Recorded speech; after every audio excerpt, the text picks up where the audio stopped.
Muy buenos días. El día de hoy nos corresponde la clase número 8 de la asignatura Sistema de Radar.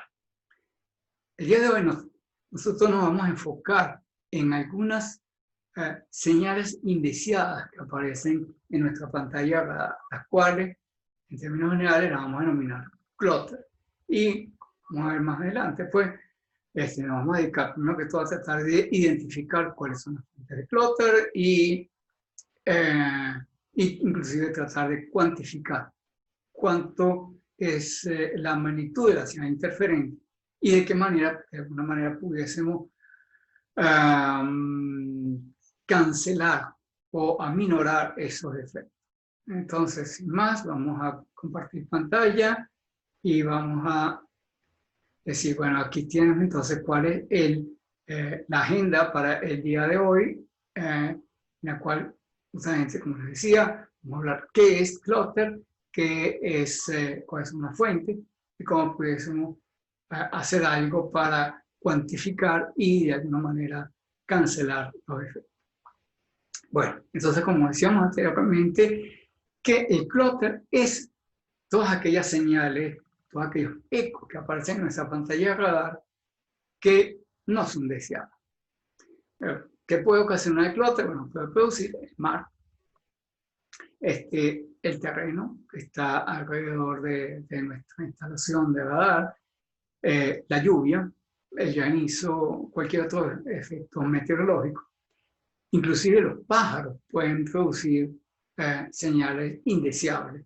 Las bandadas de pájaros durante las migraciones es posible que puedan producir efectos visibles al radar, porque un pájaro solo probablemente no tenga una sección transversal suficientemente grande como para poder producir una señal fuerte en el radar, pero una bandada de pájaros sí, un volumen de animales bastante grande. Pueden haber situaciones, por ejemplo, con tormentas de arena, turbulencias atmosféricas. Inclusive, esto no está limitado a la atmósfera neutra. Es posible que puedan ocurrir que algunas señales de radar puedan viajar hasta la ionosfera, donde puede ser que puedan ser reflejadas por una capa ionosférica, normalmente lo que llamamos capas esporádicas, no las capas estables como la D, la E, la F, que normalmente solamente tienen influencia a frecuencias relativamente bajas con frecuencia de HF, sino una capa, por ejemplo, una capa esporádica pudiese producirnos ecos en el radar, inclusive las estelas de meteoritos, porque cuando el meteorito entra en la atmósfera, él va a calentarse, pero además va a calentar el aire a su alrededor y lo va a llevar hasta un estado de ionización, que es el plasma, ¿no? Y ese plasma tiene un coeficiente de radiación muy alto. De manera entonces que es posible que nosotros se nos aparezcan señales de radar ocasionadas por estelas de meteoritos. Quiero detenerme un momento en esto porque en algunas ocasiones hemos utilizado estas señales y esas señales de radar o inclusive otras fuentes que no necesariamente son radares, frecuencias un poco más bajas, para tratar de detectar las estelas de meteorito. Hace unos años tuvimos una tesis allá en la central donde justamente se utilizaba una señal de referencia, en este caso una señal de televisión de VHF que rebotaba en estas señales. Nos interesaba pues conocer lo que llamamos las lluvias de meteoritos. Normalmente hay dos épocas en el año en las cuales tenemos lluvias de meteoritos, sobre todo visibles para nosotros desde nuestra latitud, que son en julio y en diciembre. Entonces, normalmente esto está asociado, bueno, entre junio y julio, esto está asociado a los solsticios, ¿no? Entonces, en el solsticio de verano y el solsticio de invierno, cuando justamente la Tierra cruza el plano del ecuador celeste, ¿okay? Entonces, es un momento en el cual también produce un incremento en la cantidad de meteoritos que entran en la atmósfera y una manera, aparte de los métodos visuales, pero una manera que teníamos para poder detectar los meteoritos es precisamente a través de los ecos que se producían. En este caso nosotros tomamos como referencia una señal de una estación de televisión en el estado Táchira y la estamos recibiendo en Caracas. Como sabemos, las señales de VHF y de UHF solamente se propagan en condiciones normales en línea de vista, es decir que a esa distancia tan grande entre el estado Táchira y aquí el distrito capital, esa estación de televisión no es visible. Sin embargo, si se produce una reflexión, por ejemplo, en una estela de meteoritos, es posible que nosotros pudiéramos recibir eso. Y eso fue lo que se hizo en esta tesis. Ya se utilizó un receptor de televisión para una estación que está, obviamente, que no está en Distrito Capital, sino que está en otro estado. En este caso era el estado Táchira. Y cuando existían estas lluvias de meteoritos, pues observamos esas reflexiones en este receptor y nosotros podemos cuantificar de alguna manera la intensidad de esta lluvia de meteoritos. ¿Okay? También, como les decía, es posible que este clúster pueda ser debido a objetos fabricados por el hombre. No siempre son efectos naturales los que van a producir el clúster. Es posible que hay objetos producidos por el hombre, por ejemplo, nuestras propias edificaciones, nuestros edificios pueden producir ecos de radar que son indeseables para nosotros. Si yo estoy tratando de detectar, por ejemplo, un determinado objeto, digamos los aviones, en el caso del control del tráfico aéreo, estos ecos producidos, por ejemplo, por edificios, son indeseables. En otras ocasiones, también son objetos fabricados por el hombre, pero fueron diseñados precisamente para interferir el radar. En este caso, estamos hablando del chaff. El chaff es un clúster producido a propósito con intención de interferir el radar. Eso es lo que vamos a estudiar más adelante cuando estudiemos el capítulo de contramedidas electrónicas. Hemos hablado un poco del origen del clúster, pero también pensemos un poco en su aplicación. Un clúster dado puede ser indeseable para una determinada aplicación, por ejemplo, los hidrometeoros, particularmente, por ejemplo, las nubes de tormenta, pueden ser, obviamente, indeseables para un radar de vigilancia aérea, porque de alguna manera puede estar tapando los blancos, en este caso los aviones. Pero resulta que si yo soy un meteorólogo, sí me interesaría poder detectar esos efectos de hidrometeoros. Así que entonces, ese clúster más bien es beneficioso para mi aplicación particular de meteorología. ¿Okay? Vamos a hacer una diferencia pensando también ya en la clase de contramedidas electrónicas. ¿Okay? ¿Cómo diferenciamos el clúster de una interferencia provocada por el hombre? Bueno, en general tenemos que el clúster es considerado una fuente pasiva de interferencia, ya que el clúster solamente va a aparecer como respuesta a los pulsos que nosotros estamos enviando sobre el radar. Algunos de los sistemas de interferencia que vamos a ver más adelante no responden precisamente a los pulsos de radar, sino que, por ejemplo, es una fuente de ruido de banda ancha que lo que trata es de subir el piso de ruido y de esa manera obstaculizar los ecos de radar.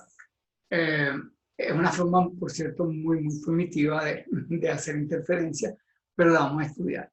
Algunos de los sistemas de interferencia hoy día son un poco más inteligentes que eso. ¿Okay? Tratan realmente de simular aviones en vuelo. Pero bueno, eso es para el capítulo posterior y aquí en este momento vamos a concentrarnos en el clúster, digamos, natural. Bueno, vamos a pensar un poco cómo pudiésemos neutralizar el efecto del clúster. Bueno, una de las cosas la acabamos de mencionar.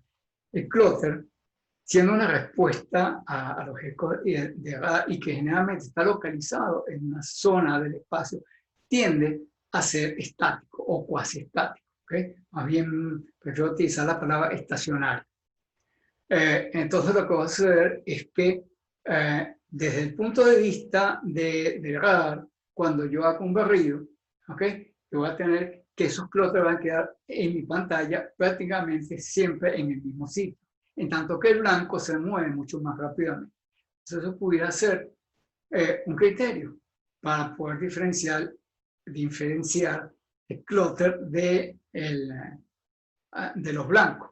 ¿Okay? El criterio entonces es que entre un barrido y otro, el blanco se mueve mucho más rápidamente que el clúster. Entonces, en ese sentido, por ejemplo, pudiéramos utilizar un radar MTI para poder aislar precisamente al objeto deseado, que es el blanco, de ese fondo de ruido que es el clúster. En mi caso del clúster marítimo, ya que esto es ocasionado por las olas, debido justamente a que el coeficiente de reflexión depende de la polarización, por ejemplo, nosotros pudiésemos utilizar polarización horizontal, que nos produce mucho menos eco, es decir, la magnitud del coeficiente de reflexión es menor con polarización horizontal que con vertical. Pero por otra parte, si más bien yo lo que quiero es reducir el efecto de la lluvia, entonces puedo utilizar polarización circular en lugar de polarización lineal. Aunque como dice ahí en la última línea, si yo soy meteorólogo y lo que me interesa es detectar la lluvia, más bien utilizo polarización lineal, que me va a producir un eco mucho mayor que la polarización circular. Existe también otra situación, ¿ok? En lugar de pensar en la idea de tratar de compensar o cancelar el clúster totalmente, más bien lo que pudiésemos tratar de pensar en que el clúster está allí, pero yo lo que quiero es más bien reducir la relación señal a clúster. Así como cuando trabajamos con ruido térmico nos interesa reducir la relación señal a ruido, aquí podríamos entonces pensar en clúster como ruido, así que nos interesaría la relación señal de eco del blanco que tenemos con relación al clúster. Entonces, la idea sería tratar de mantener constante esa relación, porque eso a su vez va a determinar la tasa de falsos positivos y de falsos negativos. Entonces dice, por ejemplo, esta técnica que está aquí, que se llama tasa constante de falsas alarmas. Esta técnica, el CIFAR, lo que va a decir es lo siguiente: mire, tengo un objeto de interés que está rodeado de muchos ecos indeseables, pero esos ecos son muy numerosos. Lo que va a ocurrir es que entonces que mi objetivo de interés tiene un comportamiento estadístico distinto del de él. La idea entonces aquí es tratar de mantener un valor constante de la probabilidad de falsa alarma, es decir, lo que denominamos los falsos positivos, haciendo un promedio adaptativo, ¿okay?, al nivel de ruido, utilizando entonces un ajuste de la ganancia del receptor. En algunos casos, como veremos más adelante, eso se puede hacer en forma automática, esta combinación. En otros casos, el operador de radar puede ajustar esto manualmente. Y, por ejemplo, hago referencia, por ejemplo, al caso de la famosa película de las Malvinas. Constantemente, desde el primer día de clase hasta ahora, siempre tomo esto como referencia. Y así que ustedes pueden ver la película N veces tratando de identificar estos efectos en la película. Verán que el operador de radar, en este caso, estaba controlando manualmente la ganancia del sistema, tratando de mantener constante la relación de falsa alarma, de falsos positivos acá. ¿Por qué? Porque como ustedes ven en la película, justamente los pilotos argentinos, para tratar de evadir el radar, lo que hacían era que volaban muy bajo sobre las olas, de manera que los ecos producidos por sus aviones se confundían con los ecos de las olas. Entonces, en este caso, el radar tenía dificultades para diferenciar uno de otro y si incrementaba demasiado la ganancia, entonces los aviones quedaban totalmente tapados por el eco de las olas. Si más bien disminuías la ganancia, es posible que no hubieras nada. Y constantemente había que estar haciendo esos ajustes, y por eso es que ustedes ven que en un determinado momento el operador de radar logra captar a los aviones argentinos durante un cierto tiempo, él apunta el misil y justo cuando dispara el misil, pierde los aviones. ¿Okay? O sea, los aviones quedaron inmersos en el ruido y el misil, por eso es que no logra derribar ningún avión. Eso, digamos, para que tengamos la referencia en esta película, porque ahí hay muchas cosas que tienen que ver con esta asignatura, que por eso que hago referencia a esa película del hundimiento del Coventry.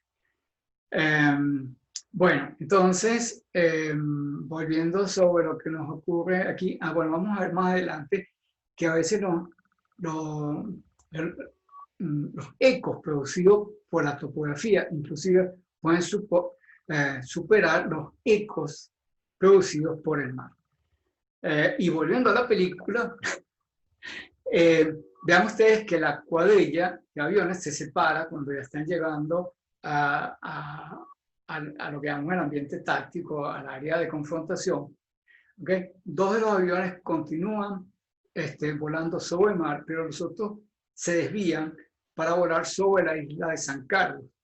¿Okay? De esa manera, de hecho, el operador radar solamente logra identificar a los aviones que están volando sobre el mar. De hecho, su radar no podía ver a los aviones que estaban volando sobre la isla porque los ecos se confundían con los ecos del terreno a tal punto que no era posible de verlos, solamente hasta el último momento. Y eso fue también parte de la estrategia. Por eso es que el ataque fue combinado con dos pares de aviones. Dos de ellos atacaron en una determinada dirección, directo desde el mar, y los otros dieron la vuelta por la isla de San Carlos y entraron lateralmente. Entonces, bueno, es por eso que trato de mencionar estos factores para que vean, por ejemplo, una película de un evento real, porque de hecho eso ocurrió. Lo que pasa obviamente es que es un documental que está basado en esa confrontación en el Atlántico Sur. Como dice acá, el CIPARS no ayuda cuando el blanco está rodeado por clúster muy fuerte, en el caso del eco marítimo. ¿Okay? Pero si yo tengo un objetivo más o menos claro, pues se puede de alguna manera distinguir uno de otro. El problema es que son muy variables, por eso es que en un determinado momento el operador radar pudo separar los blancos del clúster marino, pero 5 minutos más tarde ya los perdí. ¿Okay? Hoy día, ¿okay? 40 años después, claro, la guerra de las Malvinas fue en el año 81, entonces eso fue hace 40 años, ¿okay? Casi 40 años. Hoy día, muchos de estos procesos son controlados por software, ¿okay? Y sobre todo utilizando lo que denominamos inteligencia artificial, donde el sistema va aprendiendo más o menos de la misma forma como aprende el operador humano, por prueba y error. ¿Okay? Entonces, de nuevo, la idea en todo esto es tratar de mantener una probabilidad de falsa alarma dada. Es decir, efectivamente existe la posibilidad de que haya falsa alarma, pero la idea es que sea un valor conocido, un valor controlado. Ok, ahí tenemos un ejemplo de clúster en el cual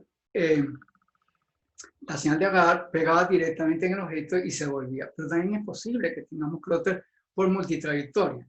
En este caso estamos hablando de que la señal de radar pega en el blanco y cuando se devuelve, esta señal puede rebotar en tierra o en algún fenómeno atmosférico y llegar al receptor de radar. Y entonces, por eso es que hablamos de un clúster ocasional por multitrayectoria. Y se nos puede dar justamente estas situaciones. Este clúster pareciera que fuera un blanco real porque se mueve junto con el blanco. Las reflexiones se mueven junto con el blanco. Así que en realidad el radar va a ver un objeto real y además también un par de objetos fantasmas que no existen. ¿Okay? Entonces, vamos a ver, por ejemplo, una situación como esta. Aquí, en este caso, el radar, ¿verdad?, está detectando este objeto real. Yo tengo una señal de backscatter, que es esta que tengo acá. que la señal, podríamos denominarla directa, la señal directa. Pero también tengo una señal que tiene una trayectoria un poco diferente. Es la señal que rebotó en la superficie, por ejemplo, del mar, en un rebote marino. Y entonces, también llega a radar. Y el radar lo va a ver no como este blanco, sino como este blanco que está aquí. Parecería que fuera emitida desde este blanco.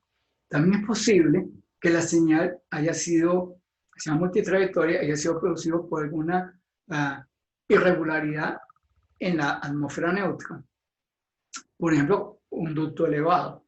Entonces, lo que sería es que la señal de vuelta, el eco, pudiese estar rebotando aquí en esta capa atmosférica, no capa ionosférica, sino atmosférica, la capa atmosférica, y ser reflejado y llegar al receptor de radar también, el cual lo vería como si fuese este objeto que está aquí arriba. Entonces, estos objetos fantasmas, este de aquí arriba y este de acá, están produciendo unas señales que no son reales. Entonces, van a aparecer en el radar y van a aparecer separados espacialmente de este objeto. ¿Por qué? Porque sus trayectorias son más largas.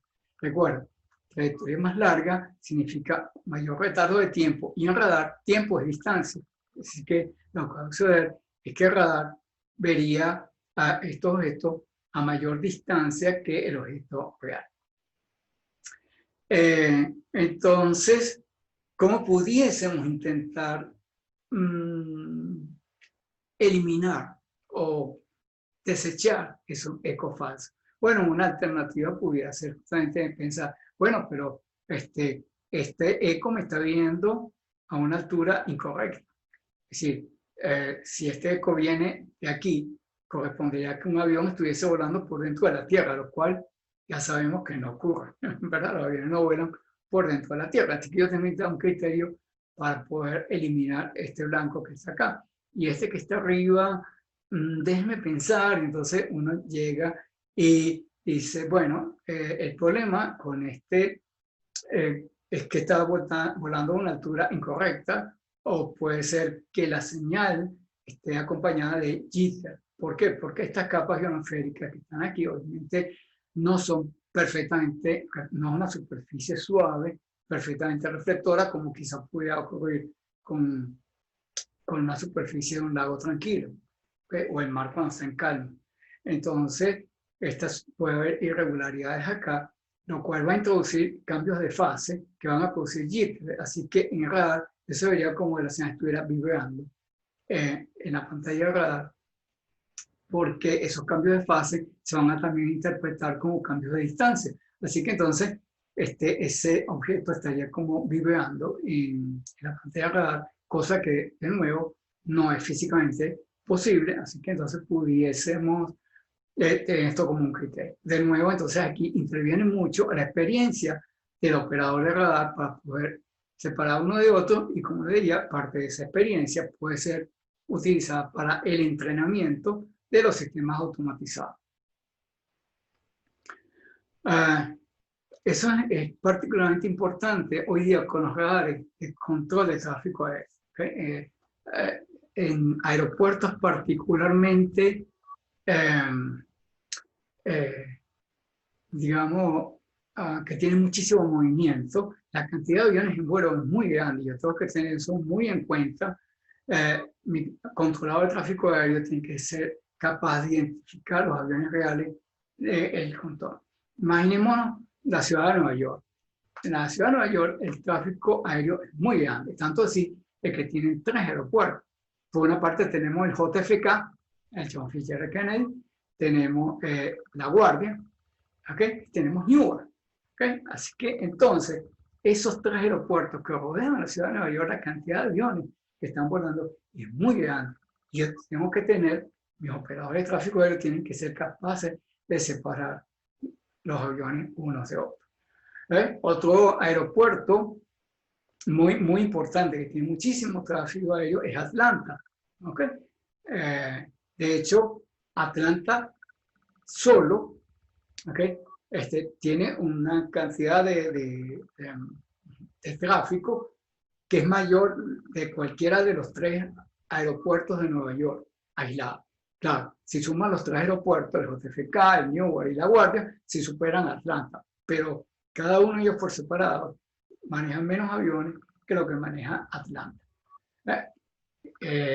Entonces, de nuevo, es el tema. Fíjense, para tener una idea de esto, en Atlanta prácticamente aterriza o despega un avión cada 30 segundos. A diferencia, por ejemplo, lo que pudiera ser el aeropuerto de Maiquetía, que tenemos hoy día con el coronavirus, un avión en cada 24 horas. Entonces, en esos casos, es muy importante la asistencia de sistemas computarizados. ¿Okay? Estos sistemas evalúan cada uno de los blancos, los comparan con otros blancos adyacentes y otros aviones que estén volando dentro de la misma zona y lo comparan calculando la probabilidad de que ese sea un blanco real basado en el historial de vuelo en la zona. Los aviones tienen que volar sobre rutas específicas, alturas y direcciones, como decir los canales de una autopista. Es decir, que los aviones tienen que volar, digamos, en todas esas sendas. Eso puede estar dentro de la base de datos a la cual va a consultar el software para decidir si un determinado blanco es real o no. ¿Okay? Muy importante para nosotros cuando vamos a tratar de cuantificar los efectos de clúster es el ángulo de roce. Vamos a recordar algunas cositas de materias anteriores. Cuando nosotros estudiamos en radiación y ondas guiadas los efectos de la reflexión, pues claro, todo lo cuantificamos en términos de lo que denominamos el ángulo de incidencia. El ángulo de incidencia era medido respecto de la normal a la superficie. Es decir, que es este ángulo que está aquí indicado. Eso lo estudiamos en la asignatura anterior. En el caso de los ecos producidos por radar, y para esta aplicación particularmente de clúster, nos interesa más bien el ángulo de roce, que es este que está aquí.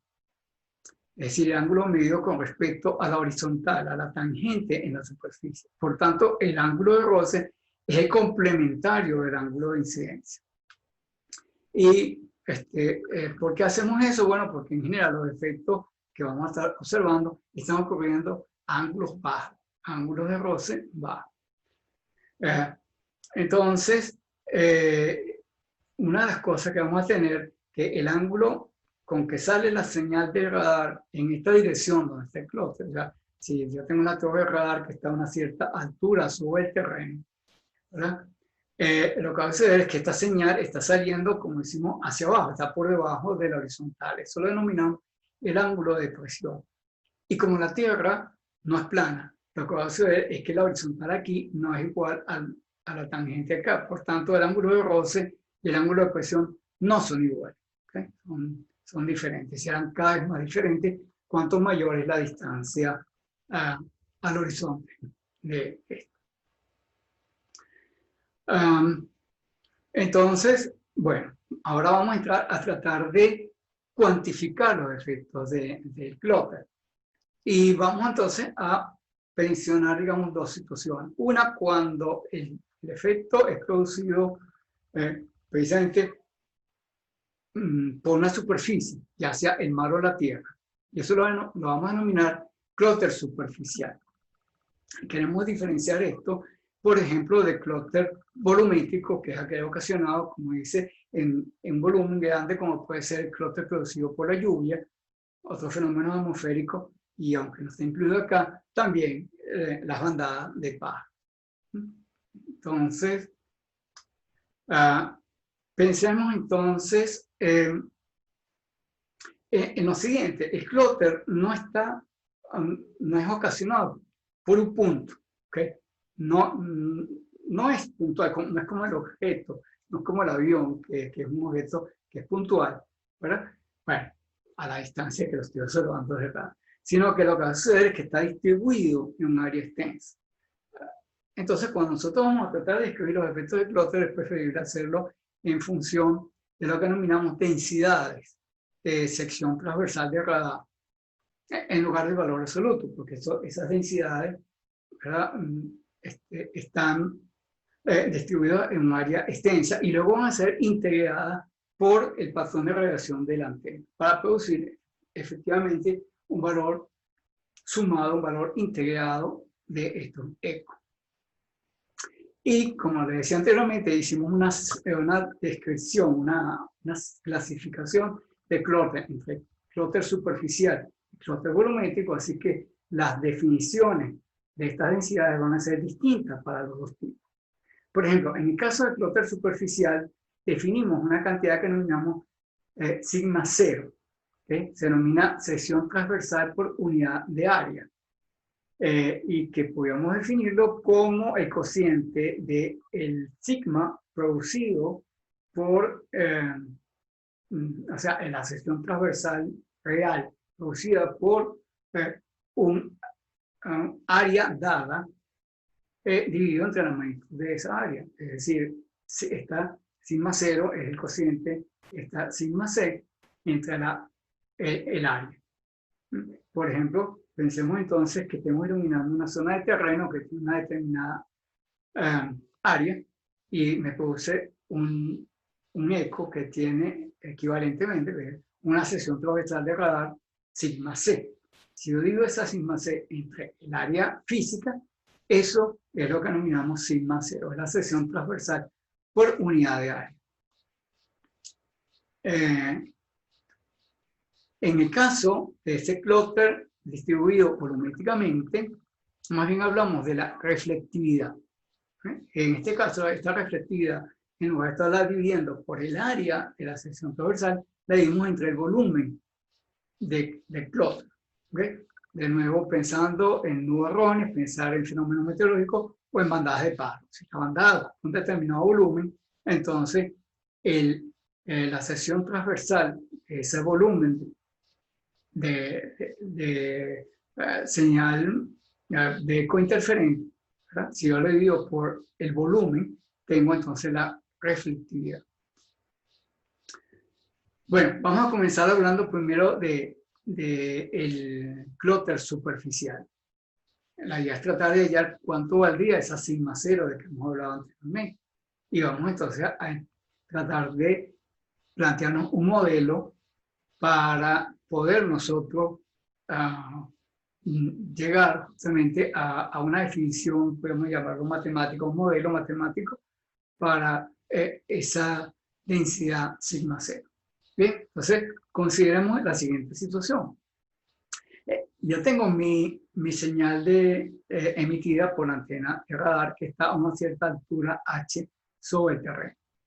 Por el momento vamos a considerar un modelo de tierra plana, ¿okay? Aunque ya hemos mencionado anteriormente que es posible que los ángulos no sean iguales porque la tierra es curva, pero para esta descripción que tengo acá, vamos a considerar un modelo de tierra plana. Entonces, la señal que sale del radar tiene un cierto ancho de lóbulo. Así que con ese ancho de lóbulo iluminamos una cierta sección del terreno. ¿Okay? Entonces, esta sección es iluminada de manera inclinada por la señal de radar. ¿Cuánto es la inclinación? El ángulo de roce.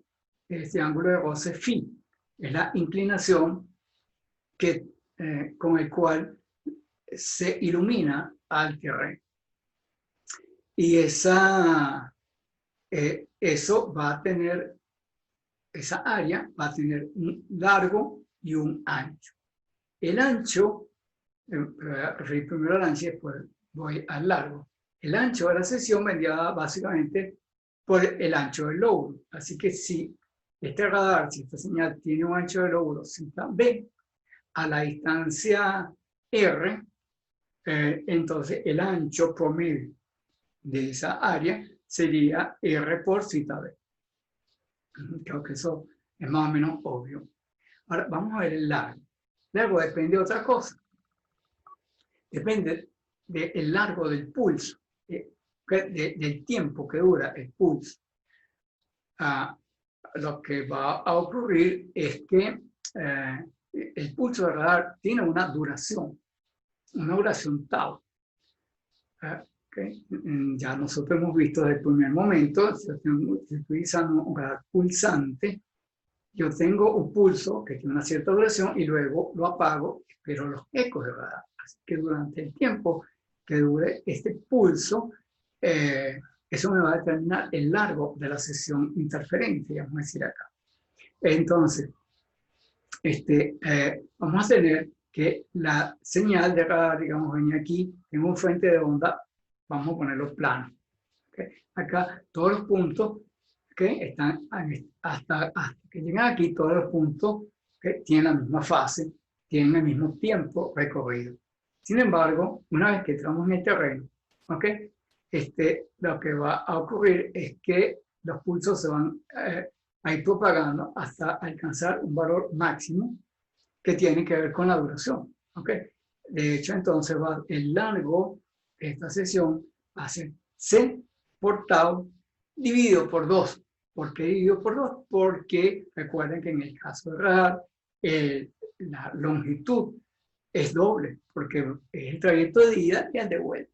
Así que los últimos puntos de esta sesión van a ser iluminados con el frente de salida, el pulso de radar, el pulso de ataque y el pulso de extinción o el pulso de salida, perdón, el frente de ataque y el frente de extinción del pulso. Entonces, esto que está aquí está recorriendo con el frente de ataque y con el frente de extinción del pulso. Entonces, durante este tiempo, ¿verdad? Que vaya que esté aquí, el tiempo tau. El largo, como aparecería desde el punto de vista del radar, tendríamos aquí que sería la velocidad de propagación, vamos a asumir que es la velocidad de la luz por la duración del pulso, dividido por 2, porque ya les expliqué que en el radar hay que tomar en cuenta el tiempo de ida y el tiempo de vuelta. ¿Okay? Podemos considerar entonces que esa sesión está constituida por una cantidad de elementos que aquí pusimos como unos punticos, ¿verdad? Que son los elementos que producen los ecos hacia atrás. Aquí donde dice cluster, lo hemos puesto con estos punticos que están acá. Okay. Esto es la duración del pulso. ¿Cuánto es el largo en metros de esto? Okay. Esto es el cateto de este triángulo. El área realmente en la cual va a influir en el cálculo de sigma cero es justamente el área que está acá. Y entonces será el largo de esto, que será entonces esta cantidad que está aquí, 1/2 de C por tau, ¿verdad? Ahora multiplicado por la secante del ángulo de roce. ¿Okay? Porque para poder obtener la hipotenusa, yo tengo ese cateto ahí, entonces obtengo la hipotenusa. Y ahora el área total, entonces es el producto de este largo por este ancho. Y ya tengo el área. Entonces, de esa manera, pues yo lo que puedo tener sigma cero va a ser la magnitud del área de la sección transversal de radar que me produce esa área dividido por el área. Con esto es que calcularíamos sigma cero. ¿Okay? Como dice aquí, el largo viene dado por 1/2 de C por tau, la duración del pulso, por la secante del ángulo. Bien, entonces ahora vamos a calcular cuánto es la potencia que nosotros recibimos de esa área y obviamente la vamos a tratar de comparar con el blanco para tratar de hacer la relación S sobre C, S sobre C, es decir, señal a Clutter, el cociente que estamos buscando. Bueno, la potencia de la señal recibida va a ser igual al PIRE, a la potencia transmitida por la ganancia, ¿okay? Como siempre, multiplicada por el área efectiva, dividida por 4 pico de base sobre la 4, aquella famosa ecuación que nosotros llamamos la ecuación de radar, multiplicado, ya se me fue, multiplicado por el sigma C, ¿okay? O sea, la sección transversal de radar, y esa sigma C, si lo despejamos de la definición de lo que era sigma cero, va a ser igual a sigma cero multiplicada por el área física, que la acabamos de describir en la lámina anterior. Es decir, esto va a ser el término de la derecha, este término sigma c que está acá, lo expando y va a ser sigma cero multiplicado por el área que es cita sub b por r, por C por tau medio por la secante de sigma. Esa R que está aquí se cancelaría con una de estas R4 y me queda un R cubo en el denominador. Y ahora vamos a considerar la situación para el blanco deseado. Bueno, la fórmula es esencialmente la misma.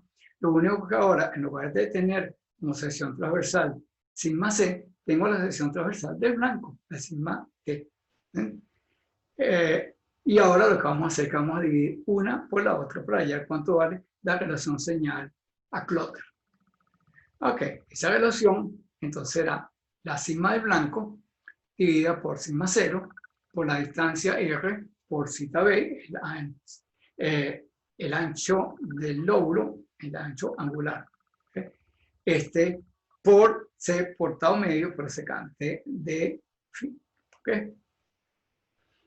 En función de eso, nosotros pudiéramos ahora plantearnos una situación inversa, así como nosotros en la ecuación de radar habíamos definido una distancia máxima en función de alguno de los parámetros. Por ejemplo, la distancia no ambigua, por ejemplo, una de las definiciones que vimos, o la relación señal-ruido de la señal. ¿Verdad? Aquí vamos a tratar de hacer lo mismo, pero para definir una distancia máxima en función de la relación señal a clúster mínima tolerable. Igual que anteriormente habíamos pensado en una relación señal-ruido mínima para definir la distancia máxima. Aquí también vamos a definir la distancia máxima en función de esto. Entonces nos quedaría que esta distancia máxima va a ser igual al cociente de la sección transversal del blanco dividido por la relación señal a clúster mínima por los demás parámetros que aparecen ahí, sigma 0, zeta B, tau medio, etcétera, etcétera. Todo lo demás que está acá.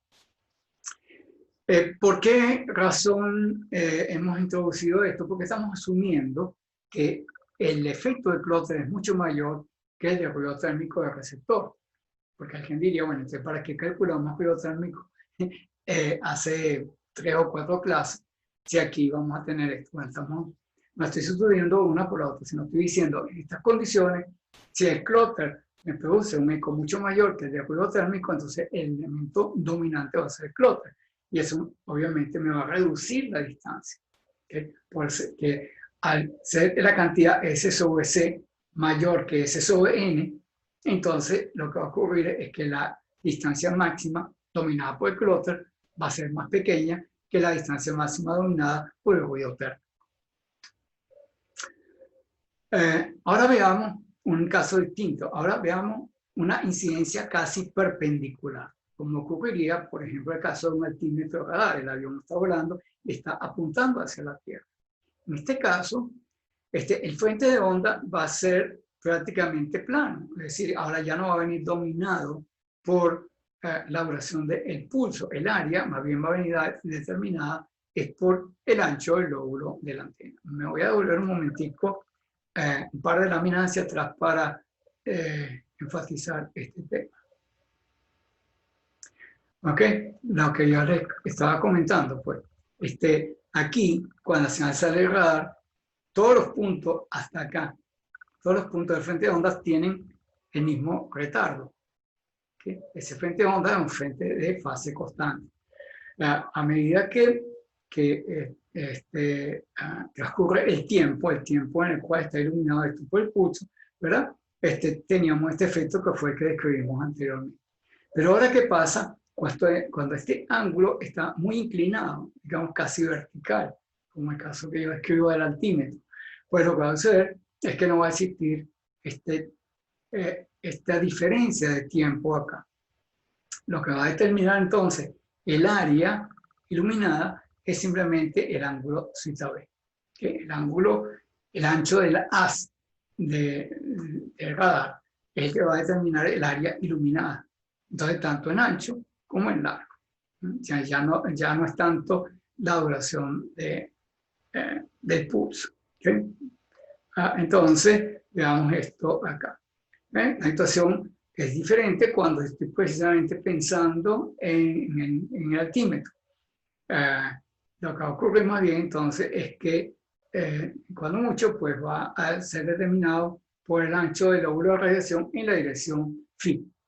digamos, en la dirección axial del avión, pensando un poco en esta aplicación, que el altímetro estuviera en el centro del avión y estuviera apuntando ligeramente hacia adelante. Entonces allí sucedería que la magnitud de clúster va a ser igual a la potencia transmitida por, a su vez, el área efectiva. Bueno, aquí ya hemos desplegado una cantidad de términos similares, ¿okay? Dividido por R cuadrado en este caso, ¿okay? Y no R cubo como en el caso anterior, por el seno. Significa que ahora vamos a tener ecos más fuertes que los que tendríamos en el caso anterior, ¿okay? En todo caso, siempre va a estar presente el término sigma cero. Y como dice en la última párrafo, dice sigma cero depende no solo de los parámetros del terreno, sino también de la onda electromagnética, porque va a depender, entre otras cosas, de la frecuencia. El caso del mar, siguiendo todavía con la idea de clúster superficial, el caso del mar ha sido estudiado durante mucho tiempo, bueno, precisamente por cuestiones inclusive de las aplicaciones tanto civiles como militares, cuando los aviones vuelan encima del mar, ya que tenemos mucho efecto de interferencia. Entonces, se ha dedicado mucho esfuerzo a eso. Se ha estudiado los efectos del mar no solamente desde el punto de vista teórico, sino también experimentalmente, volando aviones por encima del mar. ¿Okay? Y entonces se han dado cuenta, por ejemplo, cosas como que esto depende de efectos como la altura de las olas, la velocidad del viento y la extensión del mar en la que ha estado soplando ese viento. ¿Okay? Porque eso va a afectar también la altura de las olas.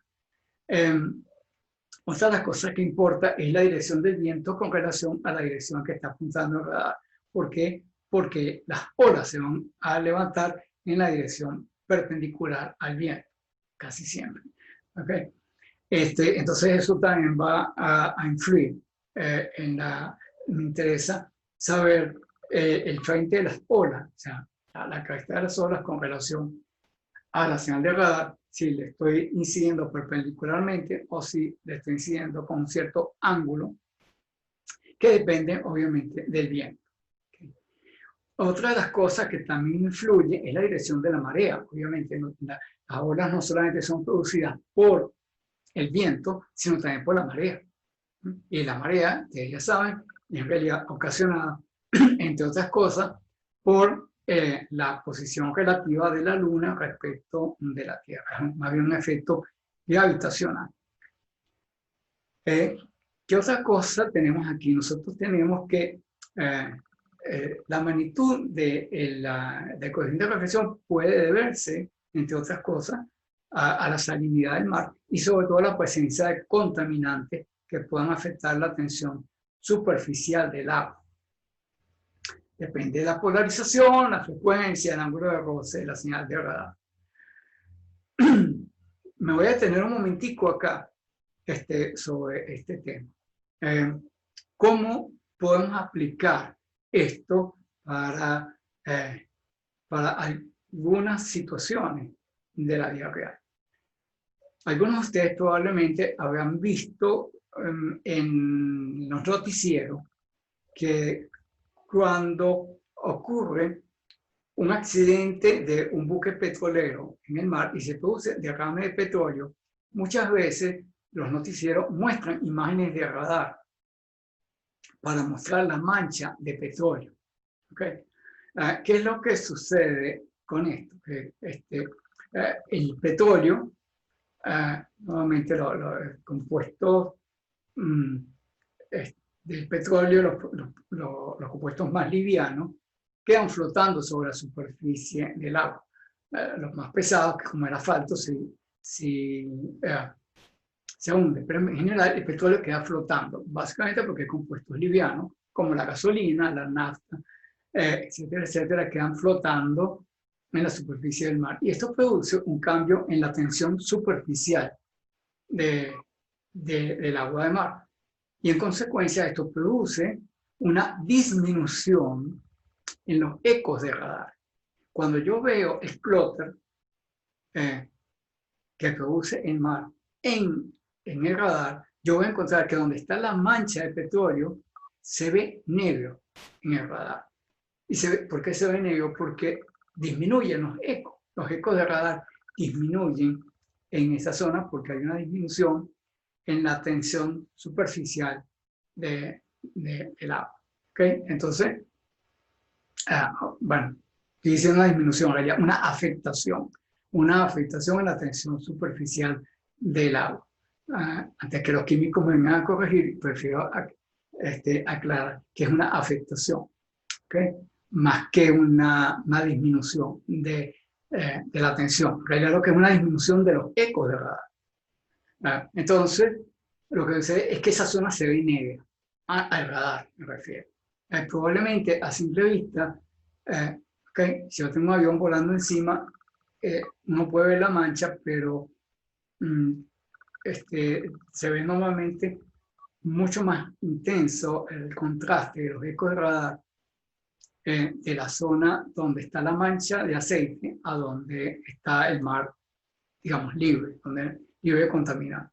Entonces, ahí tienen, por ejemplo, una aplicación donde se utiliza estos ecos, llamemos indeseables, okay, el clutter, pero con una aplicación diferente. En este caso, la localización de manchas de aceite ocasionadas por un accidente en un buque petrolero donde haya derrame de petróleo al mar. Y como decimos acá, esto depende de la polarización, la frecuencia, el ángulo de roce, hay una cantidad de otras cosas. Algunas de estas, volveré sobre este tema más adelante cuando veamos radares de apertura sintética. Bueno, en las láminas que siguen vamos a mostrar algunos resultados experimentales, en las cuales vamos a tratar de correlacionar variables como la velocidad del viento, la altura de las ondas, etc. Entonces, hago la aclaratoria de que estos valores que aparecen en las gráficas son valores ensamblados de una gran cantidad de mediciones estadísticas y por tanto representan, como dice aquí, un valor promedio más que un valor determinístico. Esto no responde a una fórmula continua, sino más bien a un ensamblaje que trata de mostrar una especie de valor normal, lo que llamamos una tendencia. Entonces vamos aquí, por ejemplo, esta gráfica que está acá, que nos está mostrando cuánto vale sigma cero, lo tenemos del lado izquierdo. Sigma cero normalmente, como es una cantidad dimensional, la representamos normalmente, en este caso, en dB. Entonces, en el eje vertical tenemos sigma cero, en el eje horizontal tenemos el ángulo de roce, y tenemos allí distintas frecuencias y distintas polarizaciones. Fíjense que cuando el ángulo es grande, es decir, cuando nos estamos aproximando a la vertical, prácticamente hay muy poca diferenciación entre frecuencia y polarización. Prácticamente el valor de sigma cero es el mismo para cualquier frecuencia y cualquier polarización cuando los ángulos son grandes, como los que tenemos por acá. Como lo que sucedería un poco para el caso del altímetro. En caso de ángulos de roce bajo, sí, ustedes pueden ver aquí que hay una gran diferenciación entre, por ejemplo, la frecuencia. Aquí tienen ustedes mediciones a 50 MHz, a 220 en banda L y en banda X. O sea, parte superior de UHF y en microondas. Tenemos allí. Y también con diferenciación en polarización. ¿Okay? Veamos, por ejemplo, aquí. Esta curva que está acá es a 50 MHz. Fíjense que el valor de sigma cero es bien chiquito para estas frecuencias bajas, a 50 MHz. ¿Okay? Los valores de sigma cero tienden a ser pequeños. Sigma cero en polarización horizontal. Pero cuando la polarización es vertical, ¿verdad? Entonces ya el coeficiente de reflexión es mayor. Aquí también tenemos una curva a 220 MHz y el valor de sigma cero un poco más alto que lo que tenemos a 50. De nuevo, estas mediciones con polarización horizontal. En el caso de las señales de UHF en microondas, ¿okay? Veamos entonces aquí que sí hay una marcada diferencia entre polarización horizontal y vertical. Por ejemplo, aquí tenemos curva para banda L con polarización horizontal, esta que está aquí, y para banda X vemos que a medida que sube la frecuencia, ¿verdad? El valor de sigma cero sube. Estas que están aquí son polarización horizontal. Y vean lo mismo para polarización vertical. ¿Okay? Aquí con polarización vertical, que tenemos estas curvas que están aquí, en banda L y en banda X con polarización vertical. Aquí están separadas y aquí se juntan. ¿Okay? Banda L y banda X aparecen como una sola curva, mismo comportamiento en ángulos de 30 a 40 grados, pero a ángulos, digamos, del orden de menos de 10 grados, si hay una diferenciación en polarización vertical entre banda X y banda L. Y obviamente, también ya lo pueden ver aquí, hay una diferenciación entre banda X y banda L cuando la polarización horizontal es mucho más pequeño el valor de sigma cero, como vimos anteriormente, y también es diferente en función de frecuencia. ¿Okay? De nuevo, están planteados como un valor ensamblado de una gran cantidad de mediciones.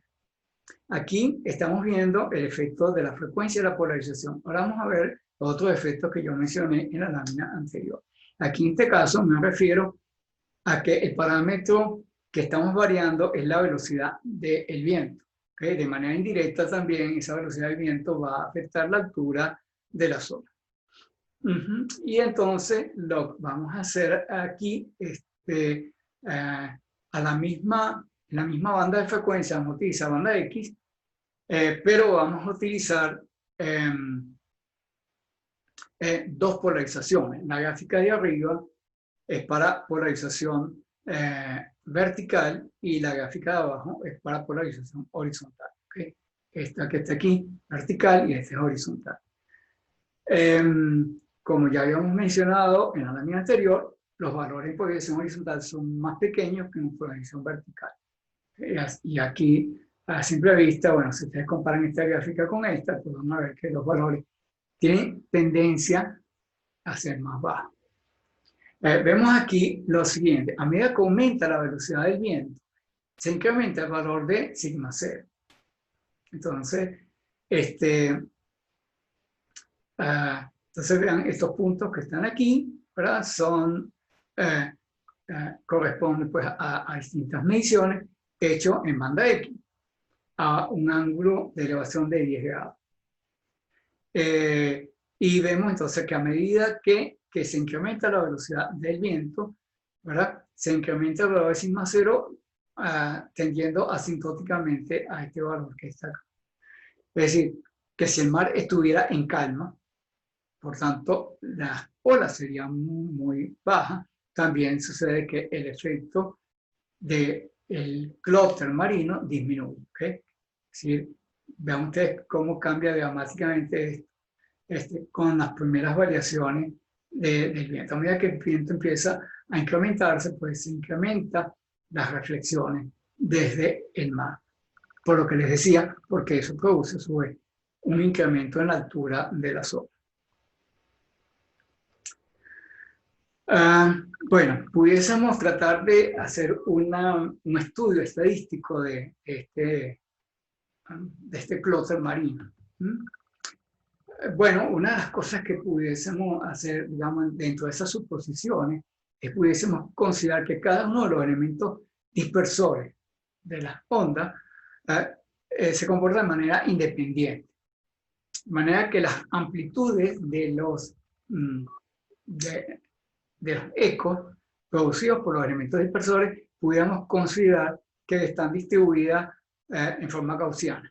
¿Okay? Hay un valor medio y decrece para los lados alrededor de ese valor medio. O sea que eso nos va a producir un valor medio de magnitud de la reflexión y una campana de Gauss que rodea ese valor medio. Pero adicionalmente, como están distribuidas, ¿verdad?, espacialmente, significa que también va a haber un trayecto distinto con cada uno de los elementos que golpeamos, digamos, la ola. Así que, en realidad, vamos a considerar que la fase está distribuida en forma uniforme.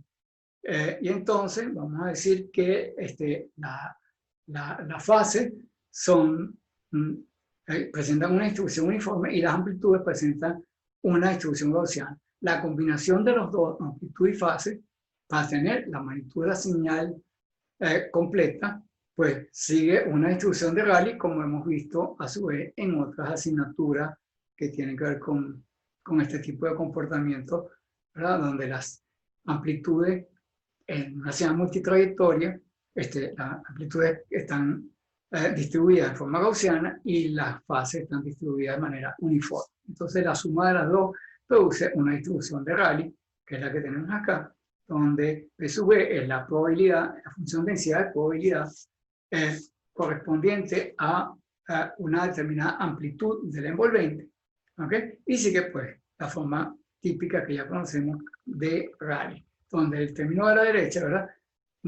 Se parece más al término gaussiano, pero está precedido del término 2 nu sobre sigma cuadrado, que correspondería pues al Rayleigh. Okay. Ahora, después de haber estudiado el clúster marino, nos correspondería pensar en el clúster terrestre. Le dice que el clúster terrestre va a producir unos ecos más intensos que el mar, que la topografía del terreno nos va a producir unos ecos mayores.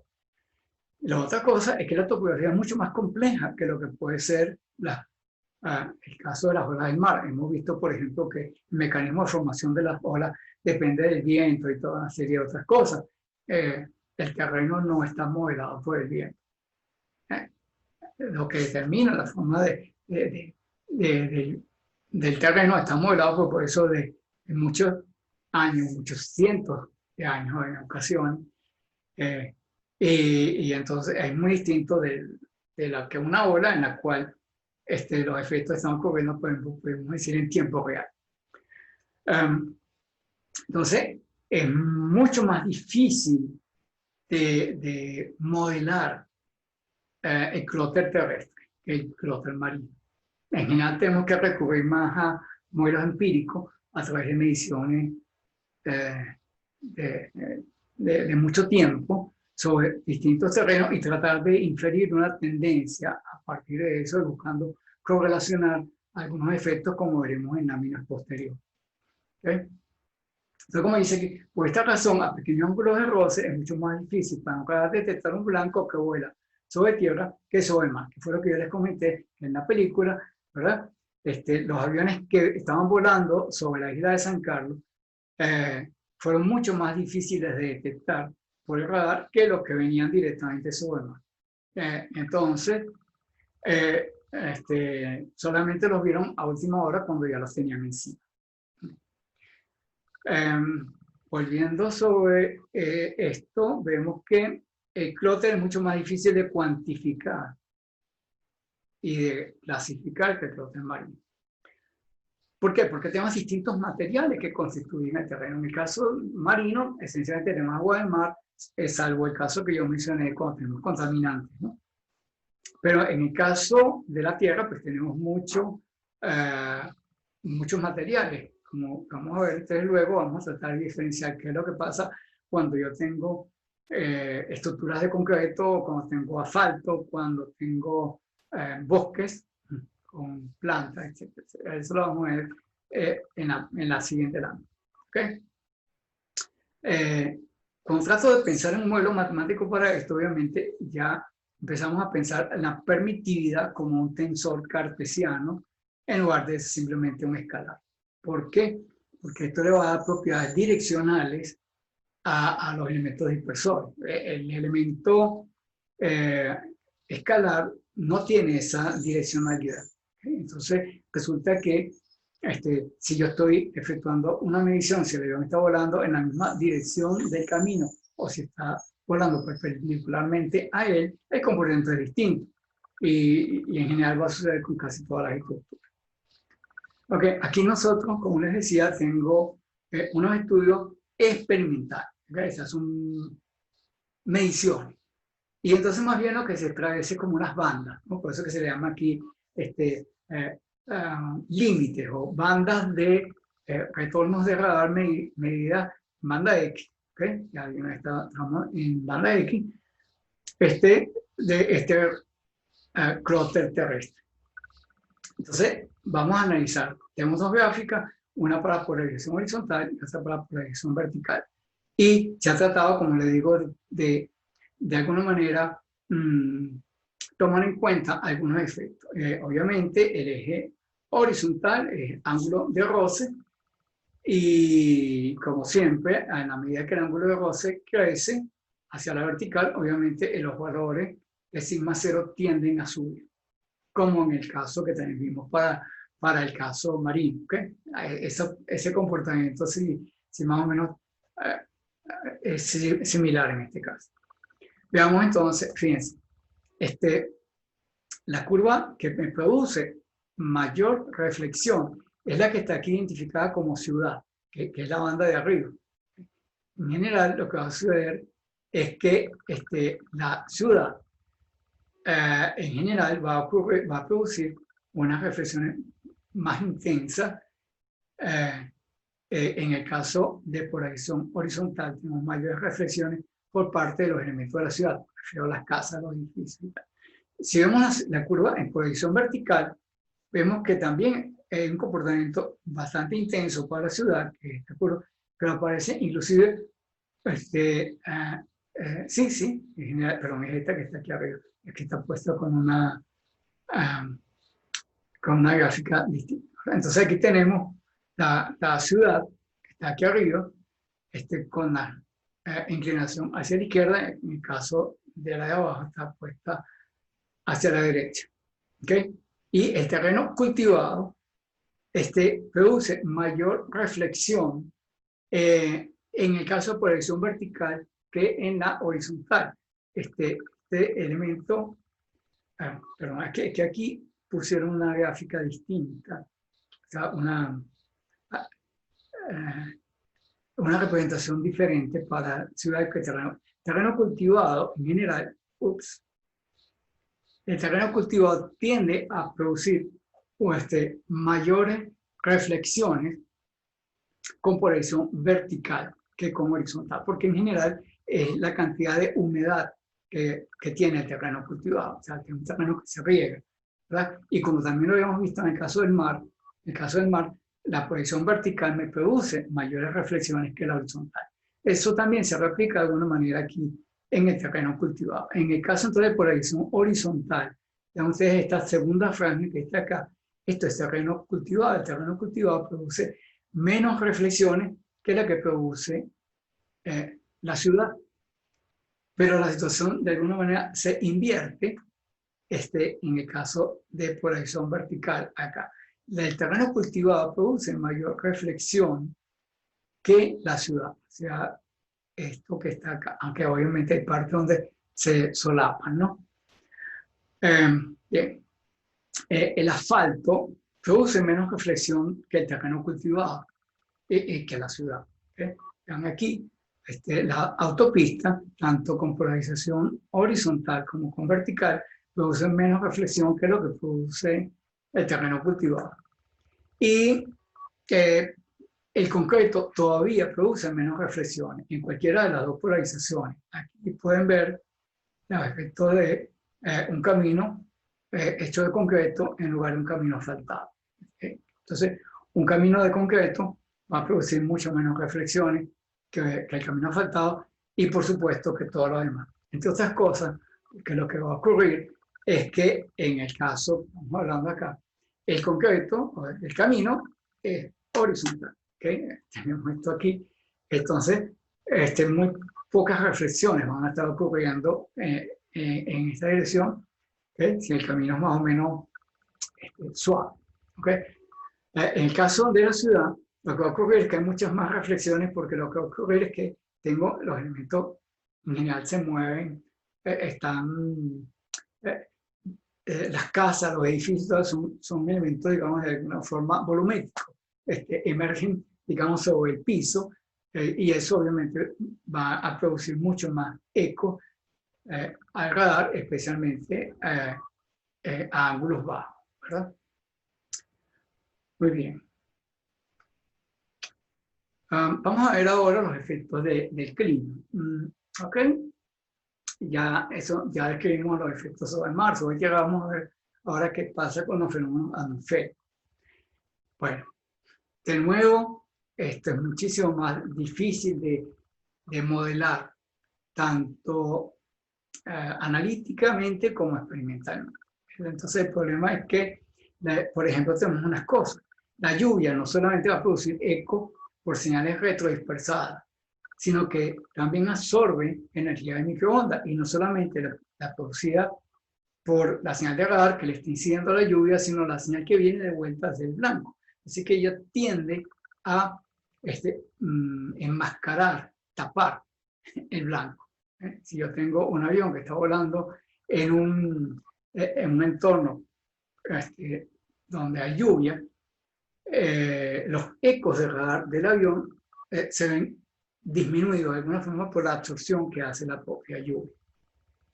Por esa razón, creo que en una de las clases anteriores yo mencionaba que muchas veces para tratar de poder extraer mejor los ecos de radar del avión de los de la lluvia, la tendencia a utilizar frecuencias bajas, porque a frecuencias bajas hay menos absorción de la señal por parte de la lluvia que a frecuencias altas. Entonces, si utilizamos un radar de frecuencias bajas, estamos hablando de VHF o UHF, va a ser mucho más efectivo para poder separar el avión del entorno de la lluvia. Mucha de la experiencia experimental que se ha acumulado a lo largo de los años sugieren una dependencia monotónica de la atenuación con la intensidad de la lluvia, es decir, con la lluvia cada vez más fuerte, obviamente va a enmascarar la señal. ¿Ves? Y un modelo experimental pues dice que habla de que esa atenuación crece exponencialmente con un exponente que puede ir desde 1,3 hasta 1,7 de la intensidad de la lluvia, dependiendo del tipo de lluvia. Eso, para tener un elemento de comparación, si nosotros estamos recibiendo una señal de televisión satelital que operan en banda KU, perdón, en banda KU, sabemos que si empieza a llover, empieza a deteriorarse la señal que viene del satélite. Y cuanto mayor es la intensidad de la lluvia, mayor será la atenuación de la señal hasta que perdemos totalmente la señal de televisión. Eso como para una referencia, digamos, de algo de nuestro día a día. Aquí tenemos un poco algunos ejemplos relacionados con esto. ¿Okay? Aquí lo que nosotros estamos tratando de relacionar en la sección transversal de la lluvia con relación a la intensidad de la lluvia y con relación a la frecuencia del radar. Veamos entonces lo siguiente. ¿Okay? Aquí tenemos que la longitud de onda se está variando, una longitud de onda relativamente grande, lambda igual 10 centímetros, ¿okay? Una lambda de 10 centímetros, entonces correspondería a unos 100 MHz. ¿Okay? Entonces, y vamos subiendo la frecuencia, si vamos disminuyendo la lambda hasta una lambda de 0,9 centímetros, que ya estaríamos en la parte en onda milimétrica. Entonces vemos aquí lo que les decía, aquí hemos puesto escala logarítmica log-log en escala horizontal y vertical. Vean ustedes que lo que yo decía anteriormente, en una escala logarítmica, una variación exponencial se ve como una línea recta. Así que el modelo aproximado, que es utilizando esa variación exponencial que hemos mencionado anteriormente, pues es una línea recta acá, en función de la frecuencia. Estas, digamos, son las predicciones hechas con el modelo exponencial que mencioné anteriormente. En el eje horizontal tenemos intensidad de la lluvia en milímetros por hora, y en el eje vertical, pues la sección transversal por unidad de volumen. Acuérdense que cuando estamos hablando de efectos volumétricos, estamos en el término reflectividad. Para eso, entonces, esta es la sección transversal por unidad de volumen, esa reflectividad. Y entonces los valores, dicho por el modelo teórico, son los valores que están en línea punteada. Y las que están en línea sólida son mediciones, vamos a decir, exactas. ¿Okay? Esta realidad correspondería a un modelo, el modelo exacto fue obtenido por Haddock, basada en aproximación de Rayleigh y con mediciones al respecto.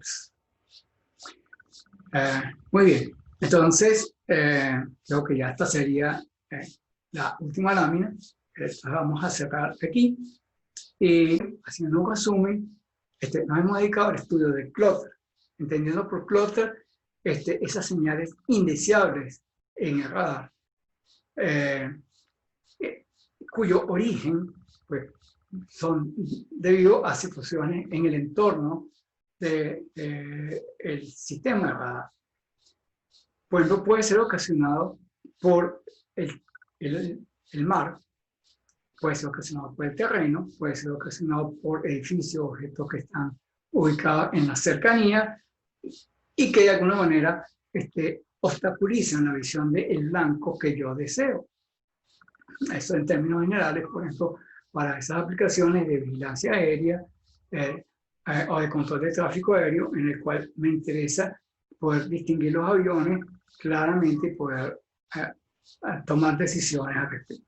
Pero en otras ocasiones, el clutter mismo es la información que estoy buscando. Así que si el clutter es ocasionado, por ejemplo, por variaciones en la atmósfera, y yo soy un meteorólogo, a mí me interesa tener ese clutter, poder recibirlo, para luego poder procesar y ahí poder inferir cuál es el comportamiento de la atmósfera y poder, por ejemplo, estudiar si eso fue ocasionado por tal o cual situación, si es lluvia, si son tormentas, si son tornados, hay cantidad de factores que me pueden interesar a mí como meteorólogo y entonces eso eco que para otras personas constituyen una molestia, para mí es realmente la información que yo necesito. Y de nuevo, volviendo sobre esto, hicimos una clasificación de clutter para tratar de alguna manera de buscar un modelo y poder predecir un poco su comportamiento. Entonces nos dividimos en clutter marino, clutter terrestre, ¿okay? En instancia. Y luego, digamos, por ejemplo, el clutter volumétrico, que puede ser ocasionado por lluvia, bandadas de pájaros, cualquier cosa que ocurra en un volumen. El clutter superficial lo estudiamos por separado, el clutter marino, el clutter terrestre, y con su comportamiento en función de la frecuencia y en función del ángulo de roce. Con toda esa información, pues como les decíamos, entonces podemos tener unos modelos que nos ayuden en la toma de decisiones de nuestro sistema de radar respectivo. Adelantándome a una clase posterior, vemos que el clutter superficial no solamente va a ser de utilidad en algunos casos para los meteorólogos, sino también en aplicaciones topográficas. ¿Okay? Esos ecos producidos por el terreno podemos utilizarlo, eso lo vamos a ver en la clase posterior, para poder hacer mapas tridimensionales del terreno. Pero vamos a esperar a esa clase para utilizarla. Simplemente era para adelantarle que cuando yo estoy usando radares de apertura sintética, lo que estoy viendo son los ecos del terreno. Muy bien, entonces ya con esto podemos cerrar y desearles simplemente muy buenas noches y nos vemos en la próxima clase, que sería el tema número 9.